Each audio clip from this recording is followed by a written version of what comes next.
ಎಲ್ಲರಿಗೂ ನಮಸ್ಕಾರ. ನನ್ನ ಹೆಸರು ಮಿಸಸ್ ದೀಪಾ ಚಂದ್ರಕಾಂತ್ ಬ್ಯೂಷೆ. ನಮ್ಮ ಊರು ಸದರ್ಗ, ಬೆಳಗಾವಿ ಜಿಲ್ಲಾ, ಕರ್ನಾಟಕದಿಂದ ಬಿಕಮಿಂಗ್ ಸಿಲ್ವರ್ ರಿಟರ್ ಕೆಲಸ AWPL ಕೆಲಸ ಮಾಡಿದೆ. ನಾನು ಇದನ್ನು ಪಂಚ ತೋರಿಸಿದ್ದು ಒಂದು ಡೆಮೋ ಮಾಡಿ ತೋರಿಸ್ಬೇಕಂತ ಮಾಡಿದೇವೆ ರೀ. ಇದ್ರೊಳಗೆ ಸ್ವಲ್ಪ ನೀರು ಹಾಕೊಂಡು ಅಂತ ಸ್ವಲ್ಪ ಬೆಟಾಲಿನ್ ಹಾಕೊಂಡ್ರಿ. ಇದ್ರೊಳಗೆ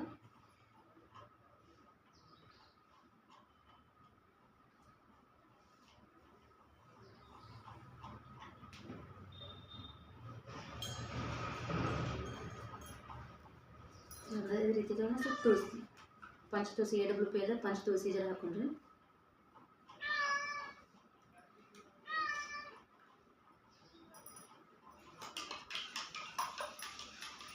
ಇದು AWPL ಪಂಚ ತುಳಸಿ ಎದಕ್ಕೆ ಉಪಯೋಗ ಐತೆ ಅಂತಂದ್ರೆ, ನಮ್ಮ ಶರೀರದಾಗ ಎಷ್ಟು 200ಕ್ಕೂ ಹೆಚ್ಚು ರೀತಿಯಿಂದ ಉಪಯೋಗ ಮಾಡ್ತೈತೆ.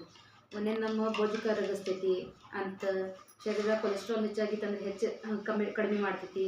ಸಣ್ಣ ಹುಡುಗರಿಗೆ ದೊಡ್ಡರಿಗೆ ಕೆಮ್ಮ ಸರ್ದಿ ಏನೋ ಬಂದ್ರೂ ಇದನ್ನು ಸ್ವಲ್ಪ ಬಿಸಿ ನೀರಾಗಿ ಒಂದೆರಡು ಹನಿ ಬಿಸಿ ನೀರಾಗಿ ತರದು ವಾಪ ತೊಗೊಂತಂದ್ರೆ ಸರ್ದಿ ಆಯಿತು, ಕೆಮ್ಮಾಯಿತು, ಮತ್ತು ಎದೆ ಹೆಚ್ಚಾಗಿದ್ದನು ಎಲ್ಲ ಕಮ್ಮಿ ಆಕೈತಿ ಅಂತ. BP ಬ್ಲಡ್ ಪ್ರೆಷರ್ನು ಕಮ್ಮಿ ಮಾಡ್ತೈತಿ. ಇದು ಶುಗರ್ ಲೆವೆಲ್ ಒಂದು ಲೆವೆಲ್ ಇರ್ತೈತಿ ಅಂತ. ಶುಗರ್ ಲೆವೆಲ್ ಹತ್ತು ಇರ್ತೈತಿ. ಶರೀರದಾಗ ಏನೋ ಏನೋ ಪಿಂಪಲ್ಸ್ ಇದ್ರೆ ಪಿಂಪಲ್ಸ್ ಎಲ್ಲ ಕಮ್ಮಿ ಮಾಡ್ತೈತಿ. ಅನ್ನೋ ದಿವಸ ಸ್ನಾನ ಮಾಡುವಾಗ ಒಂದೆರಡು ಹನಿ ಜಳಕದ ನೀರೇ ಒಂದೆರಡು ಹನಿ ಹಾಕಿದ್ವು ಅಂತಂದ್ರೆ ಸ್ಕಿನ್ ಪ್ರಾಬ್ಲಮ್ ಏನೋ ಇದ್ರೂ ದೂರ ಮಾಡ್ತೈತಿ. ನಮಗೆ ಸ್ಕಿನ್ನದು ಯಾವುದೊಂದು ಒಂದು ಅಲರ್ಜಿ ಏನೋ ಎಲ್ಲನ ಕಡಿಮೆ ಮಾಡ್ತೈತಿ. ಮತ್ತು ರಕ್ತದ ಒತ್ತಡವನ್ನು ಕಡಿಮೆ ಮಾಡ್ತೈತಿ. ಇದು ಯಾವುದಕ್ಕೆ ಯೂಸ್ ಇಲ್ಲ, ಪ್ರತಿಯೊಂದಕ್ಕೂ ತುಳಸಿ ಯೂಸ್ ಐತೆ. ಇದನ್ನು ಉಪಯೋಗ ನಮ್ಮ ಶರೀರಕ್ಕೂ ಚಲೋ ಐತಿ.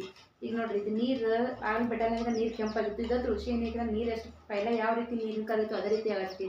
ಹಂಗೆ ನಮ್ಮ ಶರೀರದಾಗಿ ದಿವಸ ಈ ತುಳಸಿ ಕುಡಿದು ಅಂತಂದ್ರೆ ಈ ನೀರಿನ ಥರ ನಮ್ಮ ಶರೀರದಾಗ ಏನೋ ಕಲ್ಮಶಗಳಿದ್ರೂ ಎಲ್ಲ ಕಲ್ಮಶವನ್ನು ಹೊರಗೆ ಹಾಕ್ತೈತಿ. ಇಷ್ಟು ತುಳಸಿ ಬಗ್ಗೆ ಹೇಳೋಕ್ಕೆ ಇಷ್ಟಪಡ್ತೀನಿ. ಎಲ್ಲರಿಗೂ ನಮಸ್ಕಾರ.